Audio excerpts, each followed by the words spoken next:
Doho mar din Jo-Salam Kadhi ochako chenro mar kedo gi keny momondo e yor tiego jotend dini kod jopuonj din Salam kata imams chike monego giluw e kinde ma Kenya kedo gi wach mar keny momondo.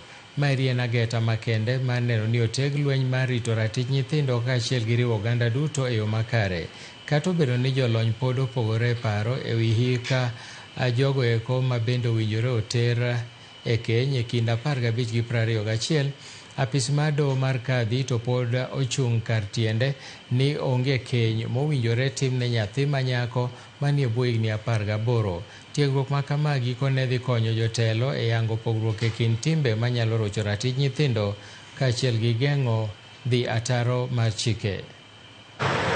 And they are using some of the authentic hadiths of the Prophet sallallahu alaihi wasallam on the need to marry off our daughters at the majority age. The majority age differs according to the Muslim scholars.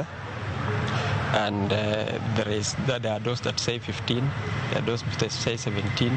Why can't we just go to 18 and above so that we don't conflict the existing structures of the law of the land?